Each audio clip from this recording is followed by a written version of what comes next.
Hi guys, I'm Tanya and welcome to another vlog on World Cinema Recommendations. I want to make a quick disclaimer before I start the vlog. I have my cousins over and I'm from a Punjabi family.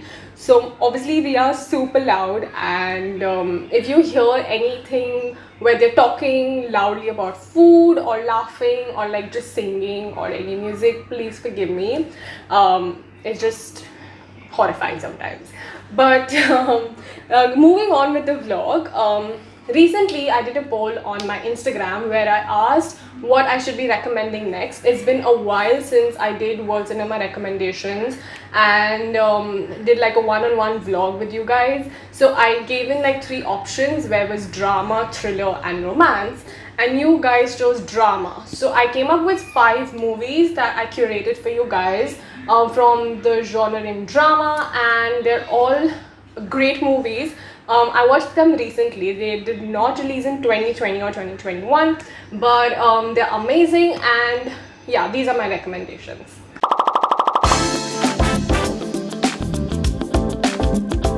The first movie that I want to talk about is called Wet Season. It's a Singaporean drama movie which was sent for the Oscars and was shortlisted but did not make it to the final nomination. This movie is directed by Anthony Chen. The movie basically revolves around a teacher who is dealing with infertility, because of which she doesn't have a very happy marriage and she has a sick father-in-law who she is taking care of. Now when she goes to school, there is a minor child who falls in love with her and they tend to get into a relationship, and that's where the drama happens. I do not want to give you any spoilers, but when I watched this movie I did have a lot of issues with it. There are 2 sides of watching this movie. First, I think I have to tell you guys. Okay, so I won't tell you everything but a little bit because I need to discuss it. What happens is that she's infertile and she's dealing with infertility, but then she gets into like this, I wouldn't say a relationship, but something happens between the student and the teacher and she gets pregnant. Now when I was watching the movie I did have some issues with it where I was like, hey, this is something that should not have happened. Was she raped? Did she do it because she wanted to do? How did she have a child? Was she happy about it? Was she sad about it? What about the child? What did the teacher go through? So there is a lot of drama in the movie. I had to give this spoiler because I wanted to talk about it. So when you watch the film, you might get this thing where you're like, why did Tanya tell us about this movie? It is so wrong. But then if you see it as a sake of art and you do not judge the character for what they're doing and you only go as the script writer has written it, then maybe we should not judge because this is a story. What I like about the movie is that the director has done a good job in narrating the films. The actors have done an incredible work, and the camera work is really good because the camera hardly moves in the film, but then it also makes you feel very personal because the movie is a little slow paced but it has so much drama in it. The energy is low but the story is intense. So there is a lot happening in the film, and that is why I recommend this movie. It's called Wet Season. I guess it released in 2019 and it's a Singaporean film. Now talking about its reception, it had its world premiere at Toronto International Film Festival and it was the opening film at Singapore International Film Festival. It is also available on Netflix, so you should definitely check it out. The second movie that I want to talk about is a Sudanese drama movie. It released in 2019 and it is called You Will Die at 20. This movie was also sent for the Oscars and was shortlisted but did not make it to the final nomination. The movie is directed by Amjad Abu Alala. So the movie plot is very interesting. It is inspired from a short film. So what happens in the movie is that a holy man predicts a death of a newborn. His name is Muzammal, and he says that he will die at the age of 20. So now he says this in front of the entire village. So the father of the kid cannot take this prediction and he leaves the country and goes away. Now the mother single-handedly takes care of the child and does everything that she could to save him, and makes him read the Quran and makes him like super religious, doesn't let him go out and stuff in the fear of losing him until the day he turns 19. Now I don't want to tell you if he dies at 20 or what happens to him as a person in that entire 19 years of him living, but the series of events that happens, the kind of people he meets, there is this one person who does not treat him like an outcast. There is also a whole series of how the society looks at him, because literally everybody knows that he's going to die at the age of 20. So there's a lot of pressure on him also. So this movie, I highly recommend. It is super artsy, but what I like about the movie is that it has great dialogues. It is super raw and has amazing acting and very good style. So there is a lot you could learn about the culture as well, and I highly recommend it. This movie premiered at Venice International Film Festival and was critically acclaimed around the world.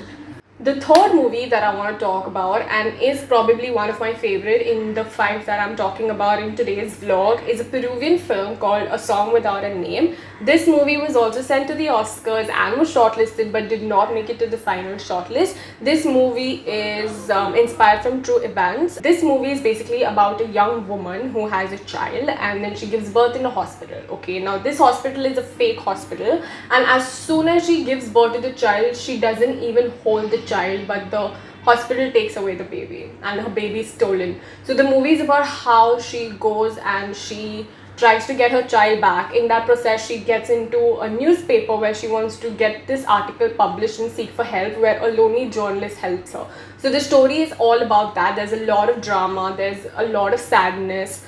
It's so painful to watch this film, and it hurts even more when you know that it's inspired from true events and something like this actually happens. Like, why would someone have fake hospitals and take away someone's baby where that person has literally taken care of that baby for 9 months and more, actually, not even 9 months. So it's super sad to watch a movie like this.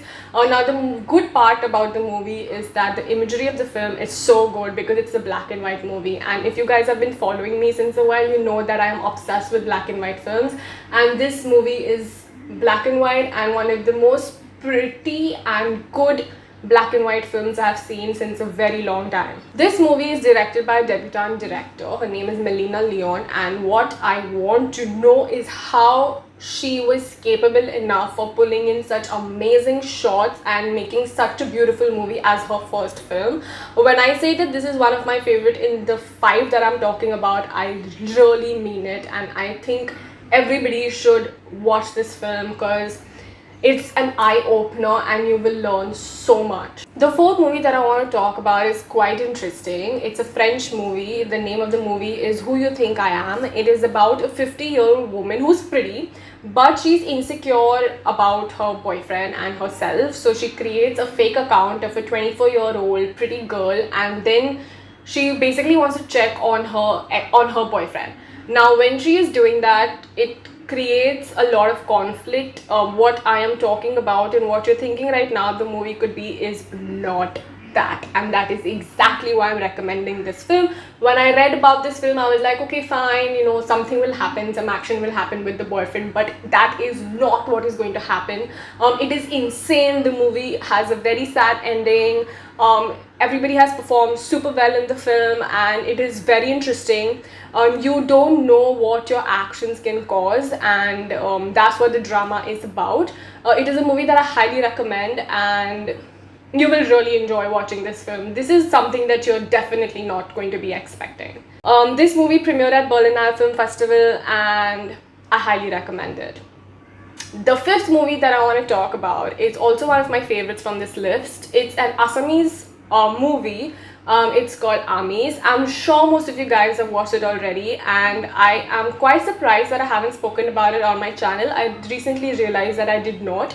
The second thing that surprised me is that this movie came out in 2019 and I saw it in 2020, and I don't even know why on earth did I watch it so late. For people who have not watched this film, please add it to your list and watch it today. It's a classic example of a twisted drama movie. So to tell you what it is about a married woman who is doing well for herself. She's a doctor, but she's not very happily married, and she creates a relationship with a young man who is into food. So they bond over unusual food that they eat. Now when I mean unusual, I do not want to give any spoilers because this is a movie that you guys should definitely watch. Unusual means like super unusual food, and it creates a ruckus. This movie is a hot mess, and I highly recommend it. It is directed by Bhaskar Hazarika, and I am definitely going to watch more of his work after this movie because This movie flipped my mind, and I know that it was premiering at, not premiering, but I know it was playing at Mumbai Film Festival, but I did not get a chance to watch it at that time. But I definitely recommend this film. It's called Aamis and is one of the most twisted films I have ever seen. Watch it and let me know what you think about it in the comments below. So these are the 5 movies that I wanted to recommend. Thank you so much for tuning in. Do not forget to like, share and subscribe, and also let me know what kind of movies you want me to recommend. If you have seen these movies, come in the comments, let's discuss. I'm always open to discussing about amazing movies, and these are all some of my favorite drama films.